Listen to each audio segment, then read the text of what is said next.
Hi. Hey, I thought I would do like a general parenting tip now and again. I actually only have two.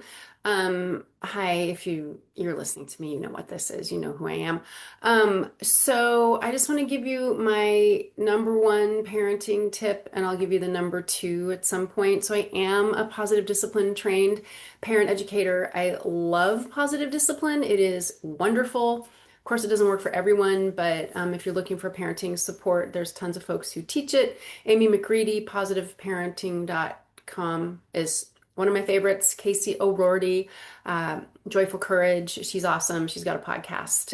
Anyway, okay, here's my main parenting tip. So this works mainly it works for them, but it works for you too.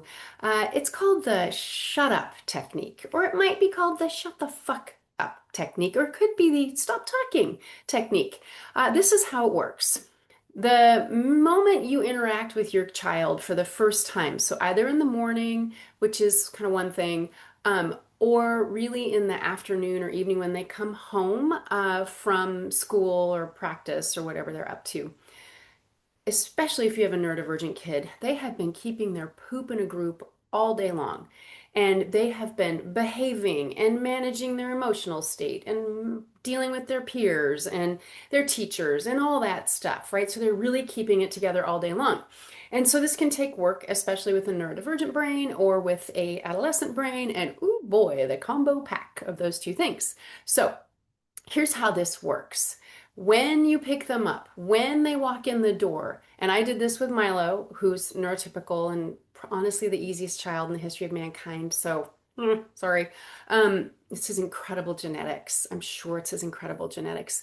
Oh, no, no. It's his amazing parenting, the amazing parenting Carrie and I did. All right. Anyway, I digress.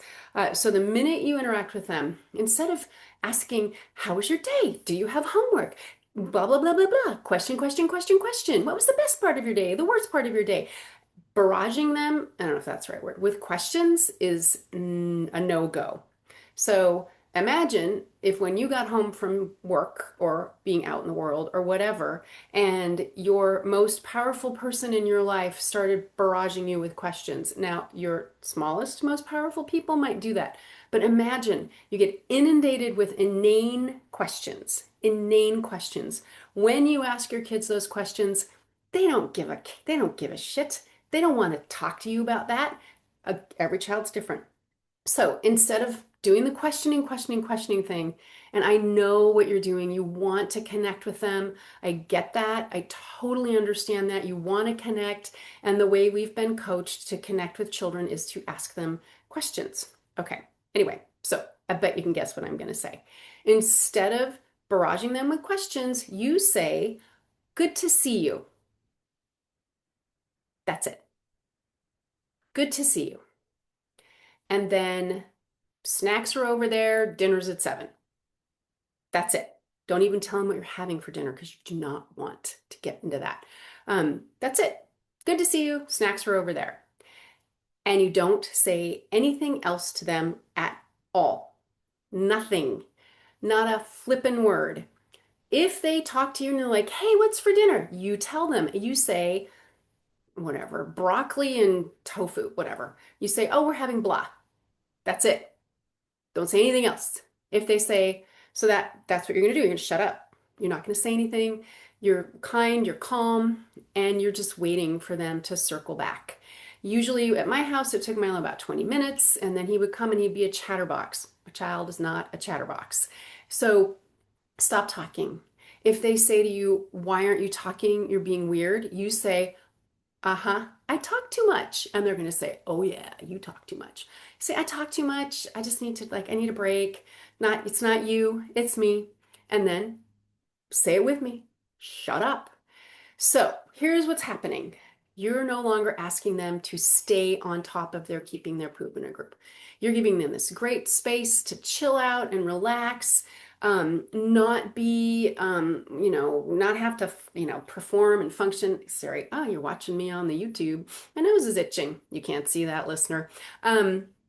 So they are able to deregulate, get their systems calm down, chill out, and not have to deal with you or the world. So That's that. That's for them. That's a gift to them.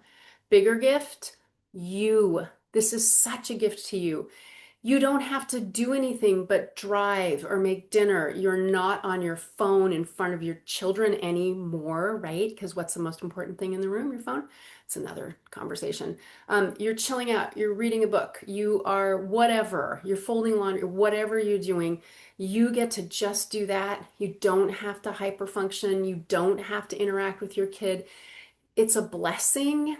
And I get that you want to connect with your child, but they don't want you to do that to them. They really don't.